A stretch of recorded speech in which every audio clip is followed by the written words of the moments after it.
We caught some people taking advantage of the warmer weather this weekend. Families hitting the splash pads at Clyde Warren Park. Plus, Hurricane Harbor just opened too. Enjoy it while you can. Texas is turning up the heat to triple digits later this week.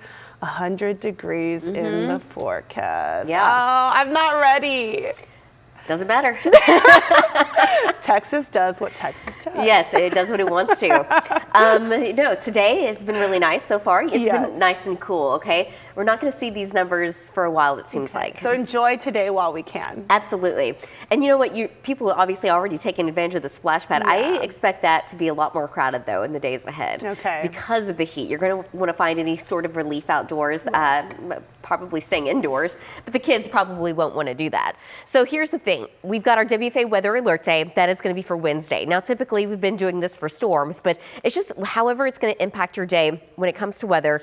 I think this time it's just going to be the heat, okay? There's no storms, it's just the heat. We're talking about record heat, though. We're expecting our first 100-degree day on Wednesday. So what you need to do, stay hydrated, limit your time outdoors, and check on any elderly, and don't leave your pets outside. Now, looking at the temps in the days ahead, yes, our WFA Weather Alert Day is for Wednesday because that's our first 100-degree day, but the days surrounding that are also going to be really hot. Now, Monday, not so bad. Temperatures in the low 80s. We can all deal with that, but on Tuesday, temperatures make it into the upper 90s. The record that day is 95 from back in 1956, and then on Thursday, we're looking at a high of 98 degrees, and the record's 97. Temperatures only drop a couple of degrees after that.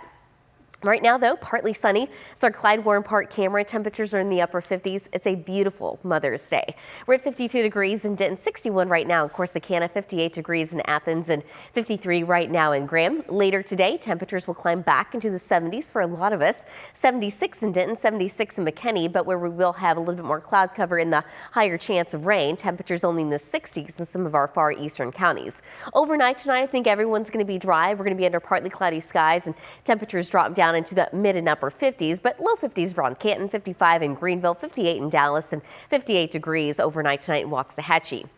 We still have the low that's basically just off to the east, basically over Mississippi, Alabama. You can see all the rain that's moving counterclockwise around that low, and that's what's been bringing us the rain over the past couple of days, at least in some of our eastern counties, and certainly the cloud cover. So we're going to keep that going for the next several hours. That chance of rain, though, for the Metroplex, I think it stays very low. A lot of the data keeping any heavy rain across our far eastern counties with about a 10% chance or 10% coverage of any light rain making it into the Metroplex. So that was noon, and it looks like we're dry, but later this afternoon, some of this will try to sneak in, and at least in some of our eastern counties. Look around McKinney and Terrell and Greenville, an isolated shower can't be ruled out. Dallas, it cannot be ruled out, but that chance, overall, it's going to be pretty low. So for today, we're going to call it partly cloudy and pleasant. Temperatures in the upper 70s overnight tonight. We're staying partly cloudy and temperatures drop down into the upper 50s. Over the next couple of days, we're going to be warming up. Tomorrow, not bad, but a little hotter, 83 degrees. But Tuesday looks plain hot, 97 degrees. Mostly sunny skies. That wind's coming out of the south. It's going to be a little breezy. A breezy southwest wind on Wednesday, 100 degrees. And then on Thursday, we're back in the upper 90s, so only dropping a couple of degrees, so still terribly hot. The saving grace, I think, from this is the humidity doesn't look like it's going to be all that high, so heat indices won't be terribly high. But looking at the second half of that 14-day, it doesn't look nearly as hot. It still has some hot days. Don't get me wrong. We have some low 90s in there, but we have some 80s in there as well with a couple of chances of rain. Tiffany, back to you.